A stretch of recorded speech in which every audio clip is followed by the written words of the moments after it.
Scary telling. I can still remember the sickening sound of the mixer blades tearing through the baby's flesh.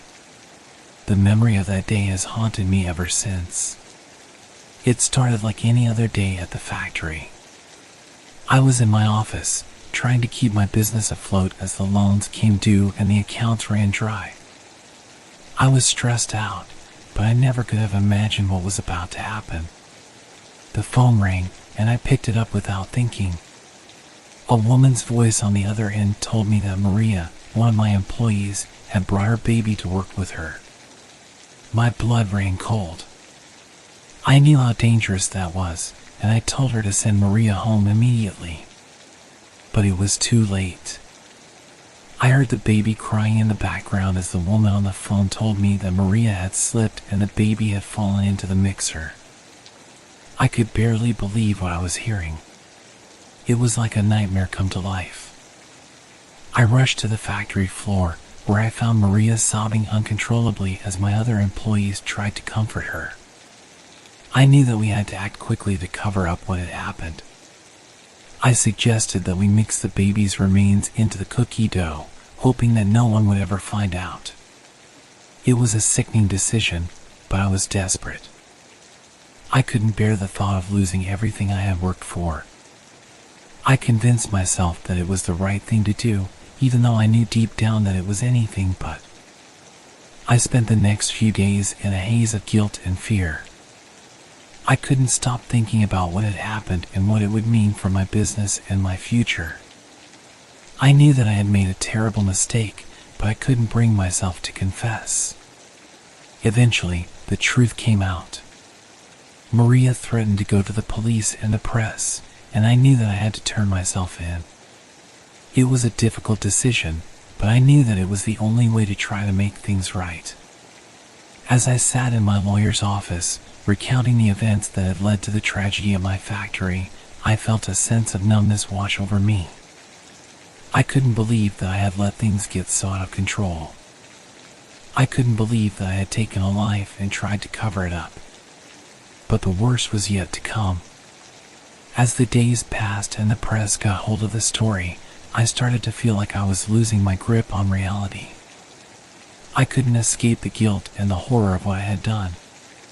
The memory of the baby's cries echoed in my mind, driving me to the brink of madness. I knew that I deserved to be punished for what I had done, but I couldn't help feeling like the universe was conspiring against me. I was trapped in a nightmare of my own making, and there was no escape. I thought turning myself in would be the hardest part. But I was wrong. Being behind bars was a completely different kind of hell. The other inmates in the jail knew who I was and what I had done. They taunted me constantly, calling me names and spitting at me when I walked by. I was afraid for my life. I tried to keep to myself as much as possible.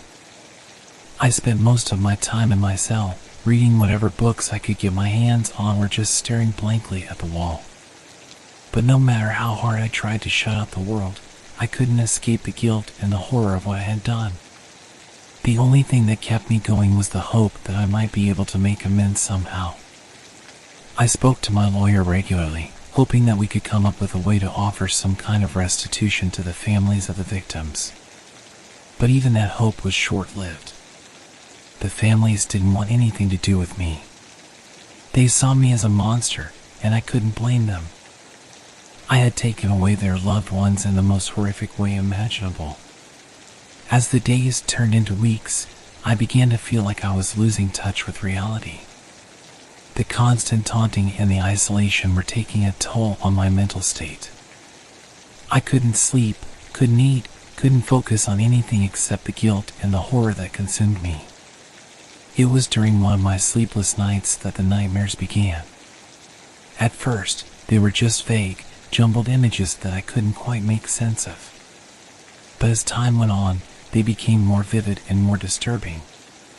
In my nightmares, I relived the moment when the baby fell into the mixer over and over again. I could hear its cries, feel its tiny fingers grasping at me as it was pulled into the blades. I could smell the sickly sweet scent of its blood as it mixed with the dough. I knew that it was just a dream, but it felt so real. I started to worry that I was losing my grip on reality, that the guilt and the horror were driving me insane. The other inmates started to notice that something was wrong with me. They whispered behind my back, casting nervous glances in my direction. I knew that I was becoming a liability, that I was a target for anyone who wanted to take their anger out on me. But I didn't know how to fix it. I was trapped in my own personal hell, with no way out. I had taken a life, and I didn't know how to make it right. All I could do was wait and hope that somehow, someway, I might find a way to make things right. It wasn't long before the nightmares started to bleed into my waking life. I would see flashes of the baby's face in the faces of the other inmates, or hear its cries in the sounds of the jail. I couldn't escape the guilt and the horror of what I had done, no matter how hard I tried. At first, I tried to convince myself that it was all in my head. I was just feeling guilty, I told myself.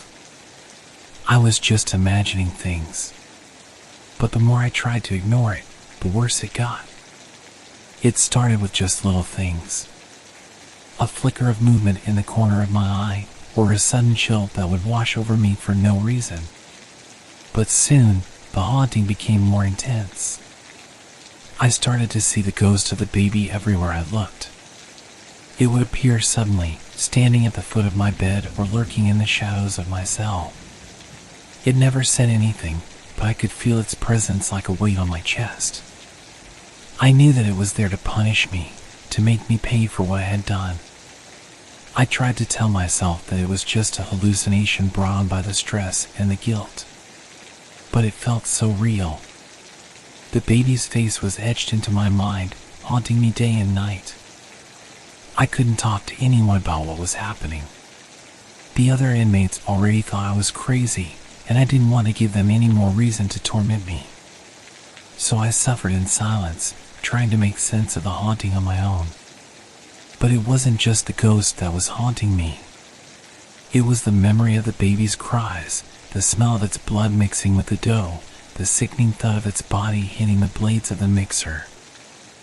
I couldn't escape the horror of what I had done, no matter how hard I tried. As the haunting intensified, I started to feel like I was losing my mind. I would see the ghost of the baby everywhere I looked, and I couldn't shake the feeling that it was out to get me.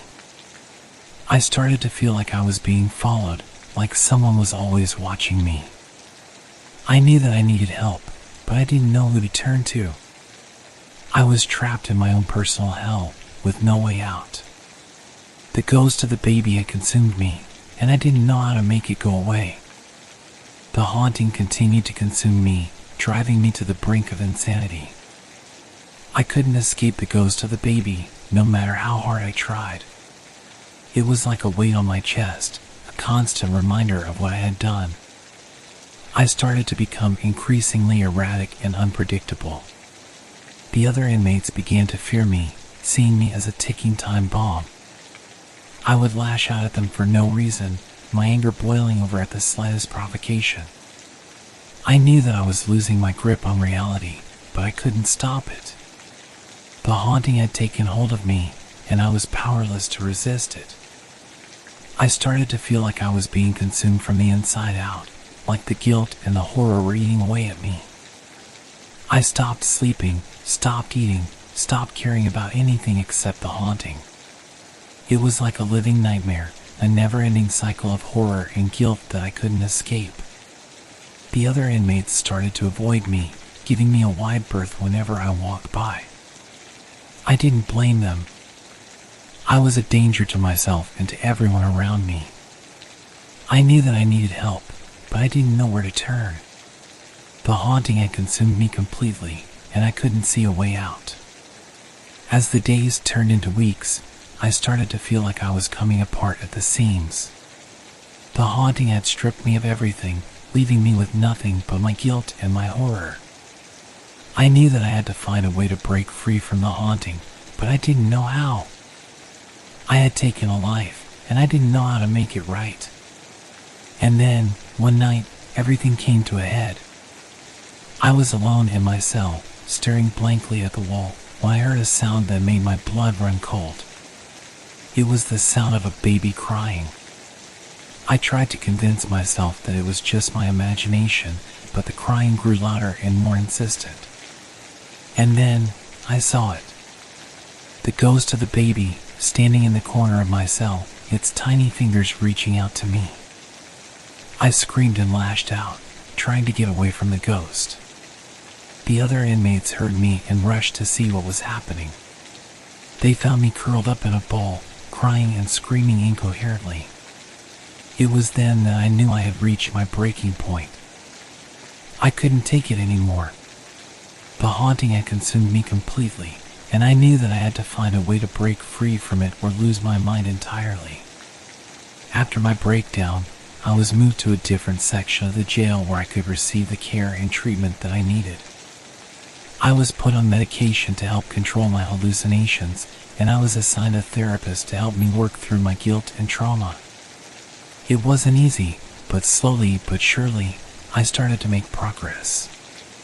The haunting became less intense, and I started to feel like I could finally breathe again. With the help of my therapist, I started to confront the guilt and horror that had consumed me for so long. I talked about what had happened at the factory, about the baby that I had taken and the lives that I had destroyed. It was hard, but it was necessary. I also started to think about how I could make amends for what I had done. I knew that I could never undo the damage that I had caused, but I wanted to try to make things right in any way that I could. With the help of my lawyer, I reached out to the families of the victims and offered to pay for their expenses and offer any support they may need. I knew that it would never be enough, but I hoped that it could help them in some small way. As time passed, I started to feel like I was finally starting to see a glimmer of light at the end of the tunnel.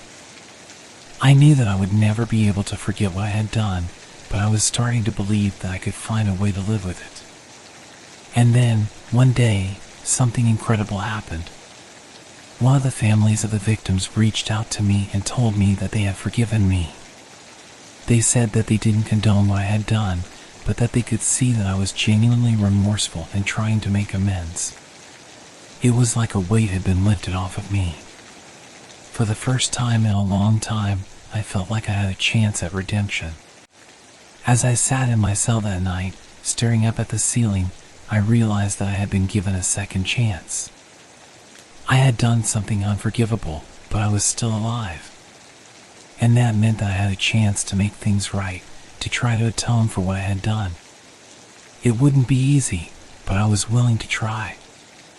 I knew that it would take a lot of work, a lot of time, and a lot of pain.